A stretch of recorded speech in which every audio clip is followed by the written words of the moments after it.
Hello mes petites chouquettes, on se retrouve aujourd'hui dans une nouvelle vidéo.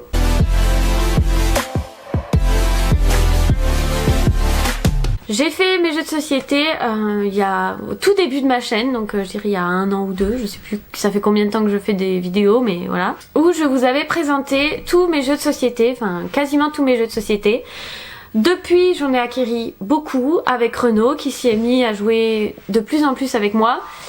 J'ai vachement amélioré ma qualité de vidéo, ma qualité de son, ma qualité de lumière. Il était temps de faire la partie 2 des jeux de société et sans plus attendre on va commencer parce qu'il y en a pas mal. J'ai trié les jeux par catégorie en sachant que la même chose que la dernière fois, à la fin Renaud viendra intervenir pour vous dire son top 3 dans toute la sélection d'aujourd'hui. C'est parti, on y va.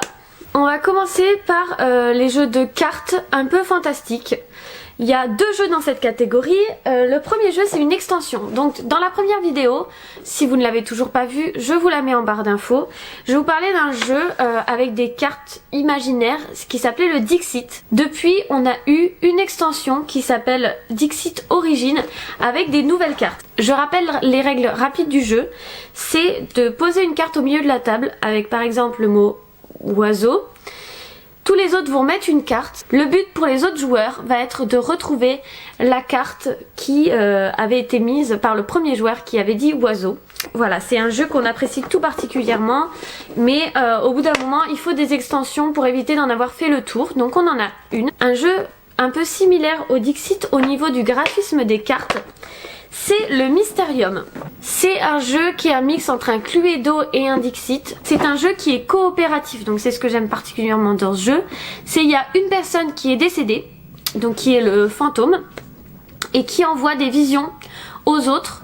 Donc les visions qui se font sous forme de cartes, comme le Dixit que je vous ai montré avant, des cartes un peu farfelues, pour faire deviner qui l'a tué, dans quelle pièce et avec quelle arme. Donc voilà, c'est un peu le principe du jeu. Il est génial, le seul truc c'est qu'il est un peu long, donc il faut avoir le temps de se poser pour jouer. Mais un très bon jeu qui te met dans une bonne ambiance, il faut mettre la petite musique associée, etc. C'est top. On va faire tout de suite la catégorie des ce que j'appellerais les classiques qu'on a eu depuis et qu'on n'avait pas. On s'est procuré un Scrabble. Scrabble ou Scrabble, pour ceux qui le disent d'une façon différente. C'est un jeu de vocabulaire.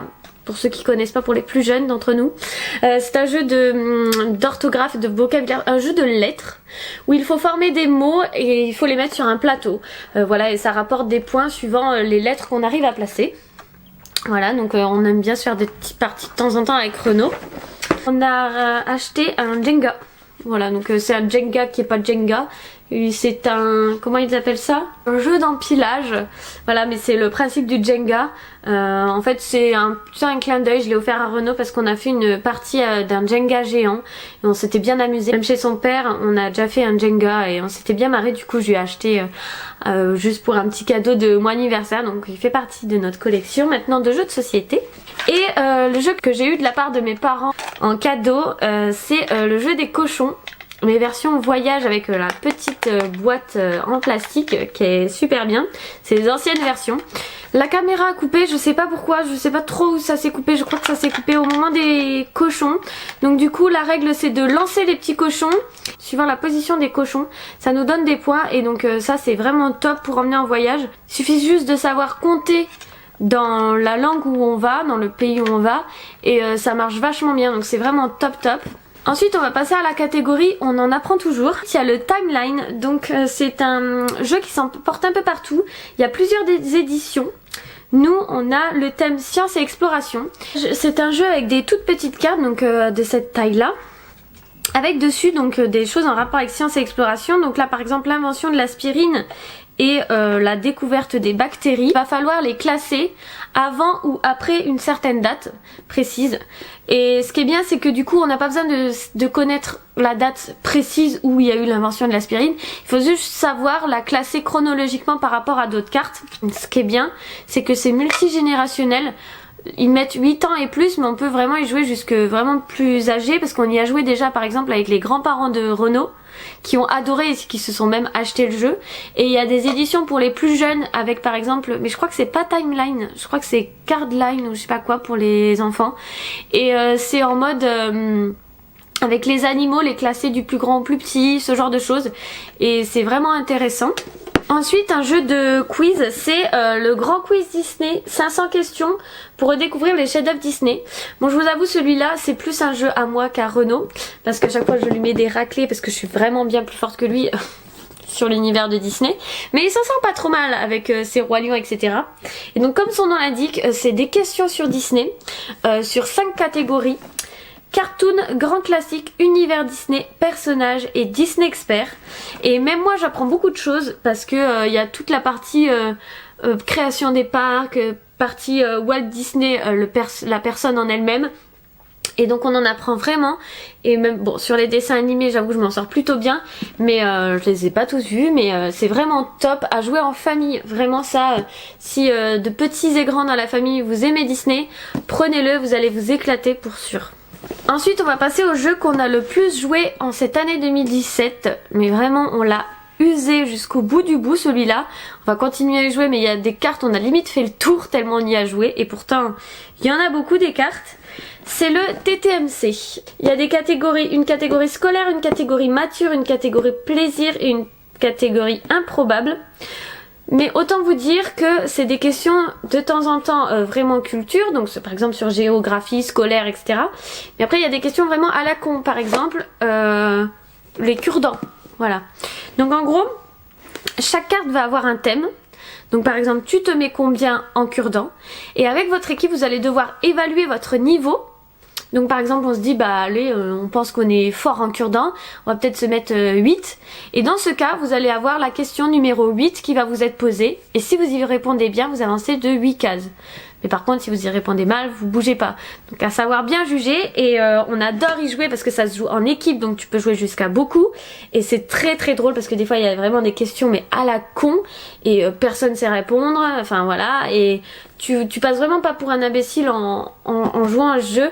Par contre vous le trouverez pas n'importe où parce qu'on l'a trouvé à un salon du jeu de société, donc il faut l'acheter sur internet. Je pense pas qu'il soit disponible encore dans des magasins, peut-être dans des magasins du Nord, je sais pas, mais il faut l'acheter sur internet. Je parie qu'il va être dans les top 3 de Renault même. Ensuite on a le giraphomètre. C'est un jeu avec des cartes sur le même principe que le timeline, dans le sens où c'est des cartes qui se retournent pour avoir la bonne réponse. Je crois que je vais vous lire le dos, ce sera plus facile parce que j'arrive pas à l'expliquer. Oui c'est ça. Avez-vous déjà comparé la vitesse de chute d'une goutte de pluie avec le poids de la plus grosse citrouille du monde, ou avec le nombre de pièces du Buckingham Palace? Voilà, il va y avoir plusieurs cartes, donc là dans ce cas-là, la vitesse de chute d'une goutte de pluie, le poids de la plus grosse citrouille et le nombre de pièces de Buckingham Palace, et il va falloir évaluer dans quel sens on les met, et on gagne des points suivant si on trouve c'est lequel le plus haut et c'est lequel le plus bas. C'est vraiment fun, et il y a vraiment des réponses insolites sur lesquelles on s'attend pas du tout. Par exemple le poids du plus gros cochon, on était hyper étonnés parce que c'était un gros chiffre. Voilà, donc on en apprend vraiment et c'est vraiment fun à jouer. On va passer dans la catégorie où il faut faire deviner des choses. Donc le premier, je vais pas m'étaler parce que je vous ai fait une vidéo dessus, je vous la mets en barre d'infos si ça vous intéresse. C'est le concept, il faut faire deviner des mots grâce à des jetons et grâce à un plateau avec des logos. Il y a la vidéo avec les explications des règles complètes pour savoir y jouer, donc je vous laisse aller voir dans la barre d'infos. Et le deuxième jeu dans cette catégorie, c'est Le Monde est fou, donc c'est un plus petit jeu à emmener un peu partout. Il y a une personne qui sort de la pièce et c'est le psychologue. Et toutes les personnes à l'intérieur de la pièce choisissent une règle. Par exemple, vous croyez être dans la jungle et tous les gens vont mimer. Quand le psychologue va re-rentrer, il va pouvoir poser des questions et deviner quelle est la règle du jeu en fait. Donc c'est assez fun, faut pas le faire avec des gens qui se prennent la tête parce que on se retrouve très vite à quatre pattes par terre avec les cheveux en l'air pour X ou Y raison, ou avec un accent à la con. Enfin voilà, c'est très fun comme jeu, à y jouer à beaucoup c'est encore mieux. Donc ils recommandent de 4 à 12 personnes, mais voilà, enfin vaut mieux y jouer quand on est beaucoup. Avant-dernière catégorie, c'est la catégorie jeu stratégique. Le premier c'est le Ryu. C'est compliqué d'expliquer comme ça, juste en 2 secondes. J'aimerais bien vous faire des vidéos entières juste sur un jeu. Donc c'est un jeu et de stratégie et en même temps de hasard, où on va devoir créer chacun son propre dragon, et celui qui finira son dragon en premier gagnera. Et ça se fait grâce à des petits dés de couleurs. Il y a toute une partie de stratégie, c'est un peu compliqué à expliquer juste comme ça en 2 minutes par jeu de société, mais je me ferai un plaisir de vous faire une explication du jeu avec une démonstration, etc. Mais pour que vous voyez à quoi ça ressemble, c'est pas un jeu de plateau, hein, c'est un jeu avec des cases qui se retournent. Il y a vraiment des actions avec le plateau, le faux plateau. Il y a vraiment des actions avec les 4 plateaux et avec les autres joueurs. C'est assez sympa, c'est chacun pour sa gueule, mais en même temps, il y a des interactions vraiment avec les autres joueurs, il est top.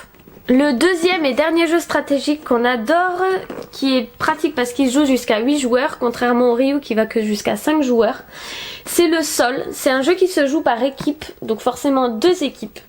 Et c'est tout un jeu avec un plateau mais qui est magnifique. Il y a un trésor sur le plateau et l'emplacement du trésor va se définir petit à petit, suivant le jeu, par les joueurs. Et à la fin du jeu, il faudra être le premier à récupérer le trésor et l'emmener dans son camp pour gagner. Pareil, c'est un jeu qui est un peu compliqué comme ça quand j'en parle en 2 minutes, mais qui est très facile à jouer et qui est top. Il y a toute une partie stratégie aussi, encore une partie un peu de hasard. J'aime pas quand c'est que de la stratégie, moi j'aime bien quand il y a une part de hasard. Et c'est vraiment sympa d'y jouer en équipe, c'est pour ça que j'aime bien. C'est fun, tout le monde partage, c'est vraiment sympa comme jeu. Le dernier jeu qui n'est pas vraiment un jeu de société, c'est soirée escape game et c'est tout pour organiser une escape game. Donc il y a des énigmes, etc. Par contre je précise que si vous êtes avec des gens qui ont déjà fait des escape games, il faut rajouter des énigmes, des codes, des cadenas, etc. pour planquer les enveloppes. Après allez voir ce que ça donne, mais je sais qu'on s'en est déjà servi 2 fois. Alors par contre tu peux pas le faire avec les mêmes personnes, faut vraiment réussir à le faire avec d'autres personnes, mais c'est vraiment fun.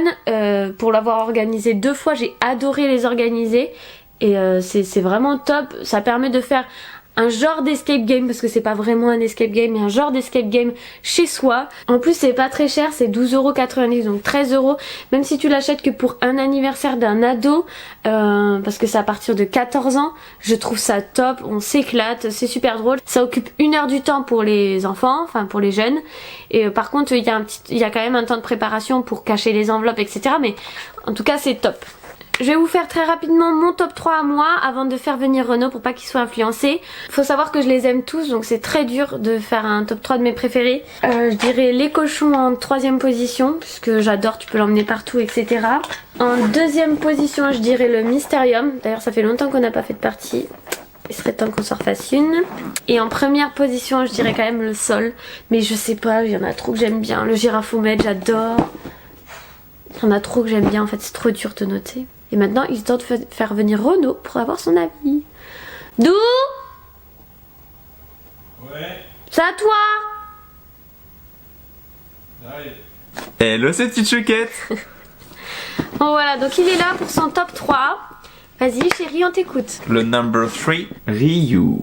Petite nouveauté que Jenny vient de vous expliquer, où j'aime beaucoup l'aspect un peu hasard qu'il y a en piochant dans le sac les dés à l'aveugle, et en même temps vachement stratégique à aller sur les bonnes cases au bon moment pour retourner les situations. De toute façon, j'en étais sûre que tu prendrais ces jeux-là parce qu'avec la stratégie, il aime bien les jeux de stratégie. Lui. J'adore la stratégie. Du coup, numéro 2. Le 2e jeu dans la catégorie stratégie. Le Sol. Ce que je préfère en fait dans celui-là, c'est on va dire la première partie. Il faut réfléchir à comment se déployer sur l'île et du coup comment ramasser le plus possible de petits jetons quoi. Et ça j'aime bien cet Tu sais, aspect-là. j'ai pas raconté en détail à ce point-là. Hein. Qu'il faut aller chercher des jetons, machin et tout. En bref, il faut aller chercher des jetons, c'est pas grave. D'accord. Les petits jetons là. Là. Tout ça. Et ton numéro 1, contre toute attente, le TTMC. On s'y attendait pas du tout. Mais ouais, mais il est trop bien ce jeu. Il est Mais on y a un franchement peu top. trop joué quand même là. Non, je trouve pas. On se fait quand même partie. À chaque fois qu'il y avait un jeu à faire, on joue à quoi? TDMC. TTMC, non? Ouais, mais c'est parce qu'il est top. On peut jouer à beaucoup. On peut jouer jusque 16, Ouais, donc c'est vrai, énorme. c'est beaucoup. Et puis c'est des questions, mais c'est des questions drôles, on en rigole. Et puis il y a quand même aussi l'aspect compète entre les deux équipes à chaque fois, parce qu'il y a celui qui avancera le plus vite. Donc c'est vraiment un bon jeu. Moi, c'est ce que Très je disais. fun Ce qui et- est bien, c'est que c'est un jeu. C'est pas comme le Trivial Pursuit où tu passes pour un con quand tu sais pas Ah répondre. non, quoi. non, clairement pas. Bon, bah voilà, tous les jeux de société qu'on a acquéris. Attends, refais. Parce que là, j'étais en train de faire une tête de cul. Bon bah voilà, tous les jeux qu'on a acquéris au cours de ces dernières années avant l'autre vidéo. J'espère que cette vidéo vous a plu. Et de toute façon, il y aura un tome 3 quand on aura encore plein de nouveaux jeux. Hein? Mhm. On vous fait des gros bisous et on vous dit à la prochaine vidéo. Bye! Bye. Ouais, tu l'as fait. Refais. Non, ça me Ouais. saoule. Tu feras. Tant pis, j'en ai marre de toi. T'as vu, on a l'impression qu'on est beau. L'impression? Non, on est beau.